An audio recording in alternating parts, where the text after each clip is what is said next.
Nagsimula ang pelikula sa Colombia, kung saan dumating ang isang jet sa isang pribadong garahe ng eroplano. Kasunod nito, dinala ang isang lalaking nagngangalang George hanggang makatagpo sila ng isang roadblock sa kalsada. Niresolba ng kanyang mga tauhan ang sitwasyon at nagpatuloy hanggang sa marating nila ang kanyang marangyang tirahan. Pumasok siya sa kanyang napakagandang tahanan at naglakad saglit bago lumangoy sa kanyang indoor pool. Nakita niya ang isa sa kanyang mga relo sa ilalim ng pool at sumisid upang kunin ito, ngunit hinawakan siya ng isang lalaking nakasuot ng diver mask. Pinigilan niya si George sa paglangoy sa ilalim ng tubig hanggang sa siya ay malunod. Sinilip ng kanyang bodyguard ang kanyang katawan, ngunit nakita itong patuloy na lumalangoy na matagumpay na pinapangasiwaan ng hitman. Pinakawalan niya siya at tumakas, at dito natin nakilala si Arthur Bishop. Samantala, natuklasan ng patay na bangkay na nagudyok sa lahat ng mga armadong lalaki na sumugod sa loob. Naglakbay si Arthur sa bahay na nakabalat kayo bilang chef at nagpalit ng isa pang set ng damit sa labas. Si George ay napapaligiran ng kanyang mga mahal sa buhay na hindi makapaniwalang patay na siya. Samantala, umakyat si Arthur sa isang tulay, tumalon sa lawa sa ibaba, at sumakay ng bangka upang kumpletuhin ang kanyang mission.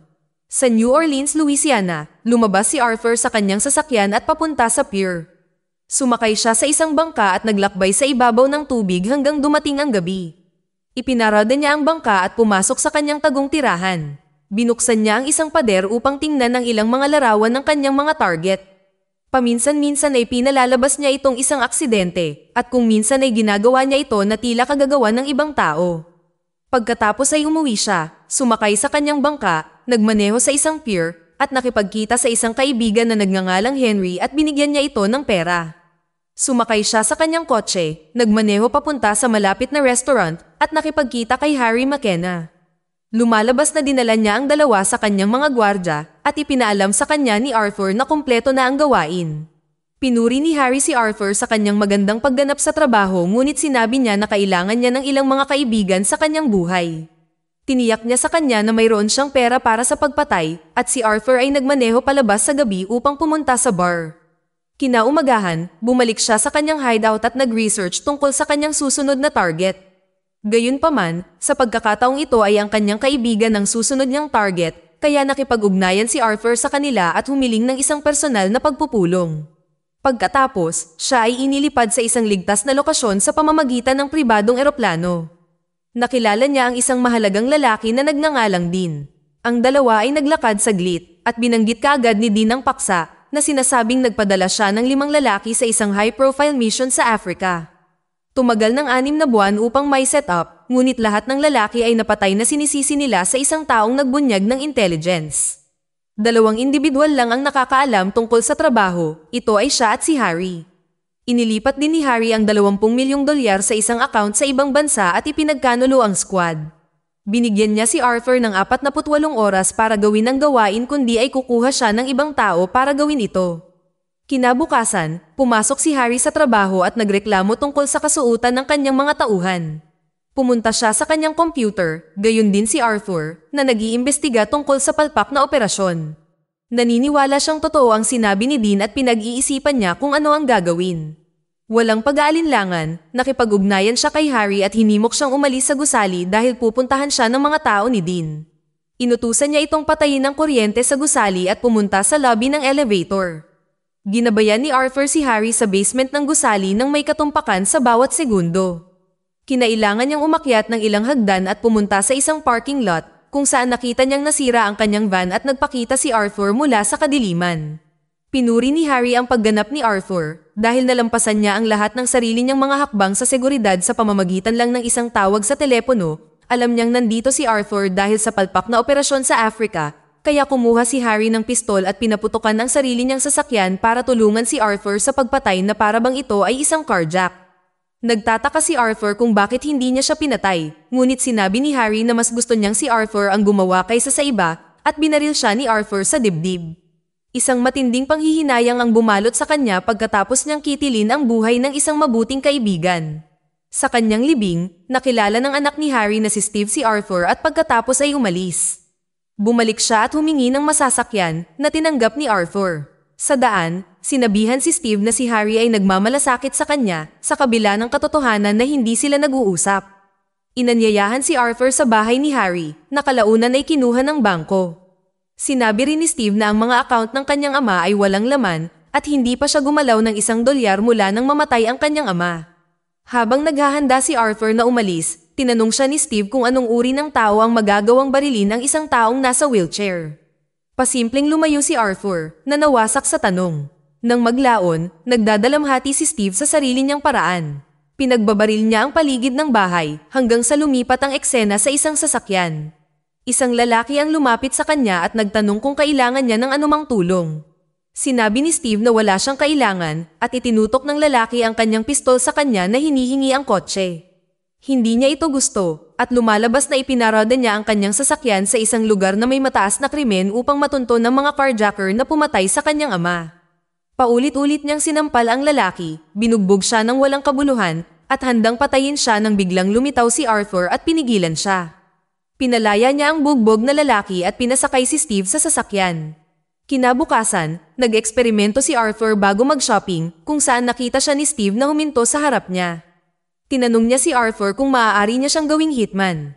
Ang sagot niya ay hindi, kaya bumalik si Arthur sa pier at sumulyap sa yate na pinag-iisipan niyang bilhin. Sa gabi, tumingin si Arthur sa larawan ng kanyang malapit na kaibigan at tinawagan si Steve.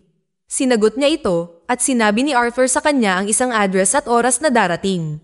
Nang sa wakas ay nagkita ang dalawa, ipinahayag ni Arthur kay Steve na siya ay isang mechanic, isang hitman na lumulutas sa mga problema ng mga tao. Sinabi rin niya na ang kanyang linya ng trabaho ay hindi madali at ang dalawa ay umampon ng isang tuta.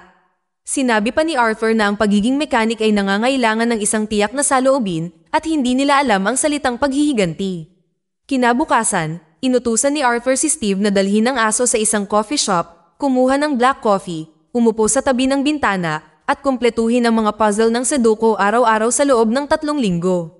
Dinadala din niya siya para magsanay sa pagbaril araw-araw upang ihanda siya sa anumang laban sa hinaharap na maaaring makaharap niya.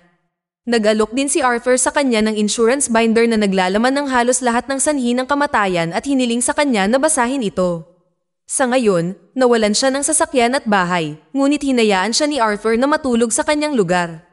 Piniperpekto ni Steve ang kanyang pagbaril ng may pinpoint na katumpakan at sinabi sa kanya ni Arthur na oras na upang dalhin ang kanyang pagsasanay sa ibang antas. Dinala niya siya sa tila isang bahay na tinatawag na trap house at pinapasok silang dalawa sa loob. Nakipagkita si Steve sa nagbebenta ng armas at binigyan siya ni Arthur ng isang listahan ng mga baril, ngunit pagkatapos ay nagpasya siyang patayin ang lalaki at talagang ginawa ito at sinabi niya kay Steve na gusto niyang masaksihan niya ito mismo. Bumalik sila sa apartment ni Arthur kung saan binalaan niya si Steve na huwag-hawakan ang kanyang mga gamit. Binuksan ni Arthur ang kanyang nakatagong pader at ipinahayag kay Steve na ang lalaking napatay nila ay isang nagbebenta ng armas na nagbebenta ng mga baril sa sinuman. Pagkatapos ay ipinakita niya kay Steve ang kanilang susunod na target, si Burke, may-ari ng isang coffee shop na nagtatrabaho bilang mechanic para sa ibang grupo. Nahuhumaling siya sa mga chihuahua na nagpapaliwanag kung bakit sila kumuha ng aso. Nagtagumpay ang diskarte ni Arthur at inanyayahan si Steve na uminom ng gabing iyon. Pagkatapos ay naghanda si Arthur ng nakamamatay na dosis ng lason upang iligpit si Burke. Nang gabing iyon, nang makakita si Steve ng pagkakataon, inilabas niya ang lason, ngunit ibinalik ito sa kanyang bulsa. Nagpasalamat siya kay Burke at lumayo, ngunit hinabol siya ni Burke sa labas at tinanong kung gusto ni Steve na sumakay. Sa kabila ng mga protesta ni Arthur, sumama si Steve sa ari-arian ni Burke na isang malawak na tahanan na parehong marangya at mamahalin. Ipinakita niya sa kanya ang paligid at nagpasya si Steve na maging isang damas at sinubukan patayin si Burke sa parehong paraan na ginawa ni Arthur sa dealer ng armas. Gayunpaman, ang mga bagay ay hindi napunta ayon sa plano at ang dalawa ay nagkaroon ng mainit na sagupaan. Sa gitna ng laban, itinapon niya si Steve sa paligid ng bahay at binugbog. Wala siyang choice kundi kumuha ng screwdriver at saksakin si Burke ng maraming beses. Siya ay nabugbog pa rin. Gayunpaman, si Burke ay lumapit kay Steve na hinampas at sinaksak siya hanggang sa siya ay tumigil sa paggalaw. Pagbalik kay Arthur, hindi siya nasiyahan sa gulo at hindi kinakailangang pagsalakay na ginawa ni Steve, ngunit hindi siya apektado. Kinabukasan, bumalik si Arthur sa kanyang sasakyan pagkatapos kunin ng isang kahon sa airport. Binuksan niya ito at naghanap ng pera at telepono. Tumawag siya sa telepono at nakipag-chat sa kanya si Dean. Ipinaliwanag na natapos niya ang kanyang trabaho sa tulong ng isang tagalabas. Hindi siya masaya dito, pero ang susunod na gawain daw ay isang high priority na dapat tapusin kaagad. Pagbalik sa bahay ni Arthur, isinabit niya ang bagong target habang tinutulungan siya ni Steve sa mga papeles. Ang kanilang target ay isang tao na nakakuha ng milyon-milyong dolyar mula sa kanyang mga simbahan at huwad na mga programa, at sinabi ni Steve na siya ay halos namumuno ng isang cult group. Ang koponan pagkatapos ay gumawa ng isang balangkas upang patayin siya gamit ang adrenaline. Sa Chicago, ipinaalam ni Steve kay Arthur na isang babae ang umalis sa isang Bible group kasama niya at natuklasang patay na.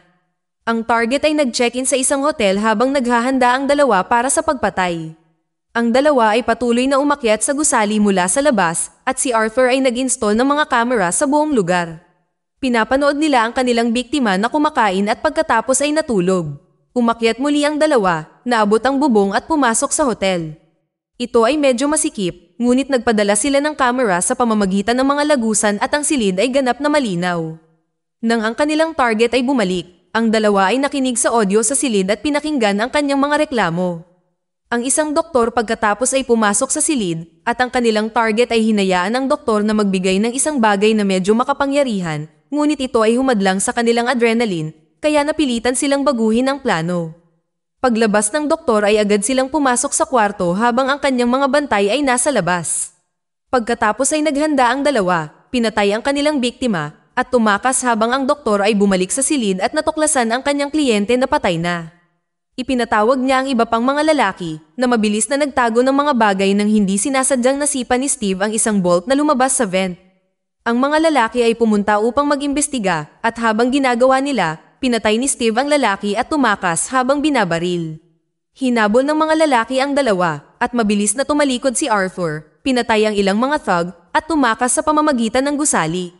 Napatay ni Steve ang tatlong kalaban sa loob ng ilang segundo, gayon din si Arthur, ngunit hindi gumamit ng anumang mga bala. Ginamit niya ang kanyang mga kamay upang tapusin ang gawain at sinamahan siya ni Steve. Ikinabat ng dalawa ang hook ng kanilang zipline at tumalon mula sa gusali habang binabaril.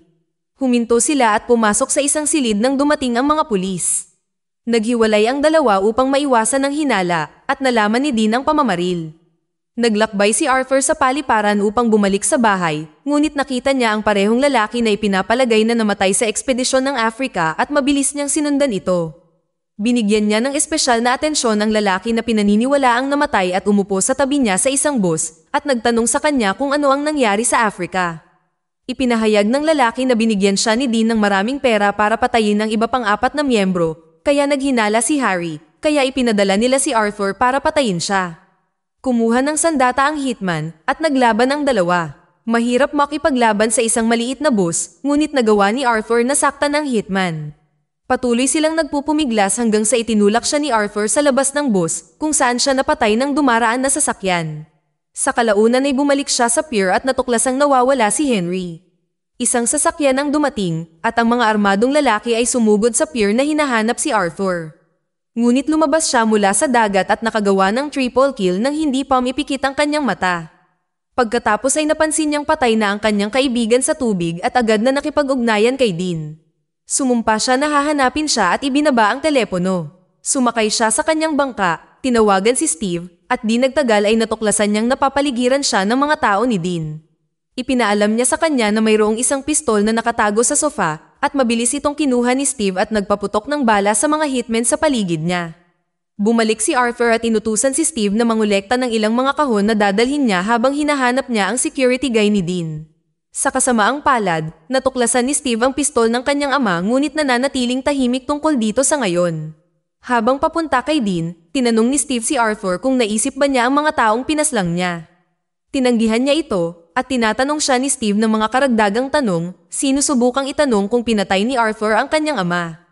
Gayunpaman, inamin ni Arthur ang pagpatay sa mga individual na kilala niya at nagpahayag ng matinding kalungkutan. Nagpatuloy sila sa pagmamaneho at nakarating sa tirahan ng isa sa mga security guard ni Dean. Binaril nila siya at ang pamilya ay tumakbo sa isang sulok. Si Arthur ay hindi nagpakita ng pagsisisi at kaagad na inagaw ang anak na babae ng lalaki na nagbabanta na sasaktan siya. Gayunpaman, ang lalaki ay masyadong mabagal at nang nagsimula ang pagputol, nagsimula siyang magsalita. Nakakatuwa, biniro lang ni Arthur ang lalaki sa pamamagitan ng paggamit ng pagkain. Pagkatapos ay tinawagan ni Arthur si Dean at nalaman na ang kontrata ni Harry ay 50 milyong dolyar. Si Dean ay nag-alok sa kanya ng 10 milyon upang siya ay umatras, ngunit siya ay tumanggi, at si Dean ay tumawa sa kung paano ang isang upahang hitman ay biglang naging matalino. Napagtanto ni Dean na si Arthur ay nasa loob ng gusali at inutusan ng kanyang mga tauhan na iligpit siya. Naghanda ang dalawa para sa isang malaking shootout at naglagay ng kamera sa pasukan ng gusali. Sumakay si Arthur sa kanyang sasakyan at pinanood si Steve na nang hijack ng bus. Sinimulan niya itong imaneho at napansin ni Arthur ang sasakyan ni Dean at tinapakan niya ang pedal ng gas upang iligpit ang isang escort na sasakyan. Ang mga sundalo ni Dean ay walang humpay na nagpaputok ng kanilang mga baril, ngunit gayon din si Arthur. Sumakay siya sa isang truck habang binangga ni Steve ang bus sa isa pang sasakyan ni Dean. Pagkatapos ay lumitaw si Arthur mula sa tapat at pinatay ang driver ng kotse ni Dean bago siya hinila pababa sa lupa. Binaliktad nila ang kanyang kotse at ang dalawa ay lumapit sa kanya. Halos walang buhay ang lalaki at pareho nilang pinagbabaril hanggang sa maubos ang mga bala. Pagkatapos ng matagumpay na operasyon, iminungkahi ni Arthur na dapat silang mawala at maaari silang umalis ng magkasama kung gugustuhin ni Steve. Kumuha si Steve ng tubig at napansin ni Arthur ang revolver ni Harry. Ilang sandali silang nagmaneho hanggang sa makarating sila sa isang gas station. Nag-refill ng gas si Steve at humingi ng paumanhin si Arthur sa lahat ng nangyari sa kanya. Pagkatapos ay ginalaw ni Steve ang fuel canister at itinutok ito patungo sa sasakyan habang siya ay lumalayo. Nakaramdam ng nakakakilabot si Arthur, ngunit inilabas ni Steve ang sandata ng kanyang ama at nagpaputok. Ito ay humantong sa sasakyan na sumabog sa isang napakalaking pagsabog na ikinamatay ni Arthur. Bumalik si Steve sa apartment ni Arthur at pasimpleng umupo sa sopa. Lumapit siya sa music player at nagpatugtog ng musika. Pagkatapos ay lumapit siya sa sasakyan sa labas at pumasok dito. Nagmaneho siya palayo at huminto ang music player dahilan para mag-trigger ang isang bomba. Nakita ni Steve ang isang sulat sa kotse na nagsasabi na siya ay patay na at boom. Ang sasakyan ay sumabog sa hangin, gayon din ang tahanan na naging apoy. Balik tayo sa gasolinahan, ni-review nila ang CCTV at napansin nilang lumabas si Arthur sa kanyang sasakyan bago ito sumabog. Lumalabas na siya ay buhay pa at maayos, at ang pagpatay sa sikat na hitman na si Arthur Bishop ay nangangailangan ng higit pa kaysa rito. Dito na nagtatapos ang kwento. Kung nagustuhan mo ito, huwag mahihiyang pindutin ang like button, at kung hindi mo ito nagustuhan, pindutin ang dislike button ng 2 beses para lang makasigurado. And as always, thank you for watching.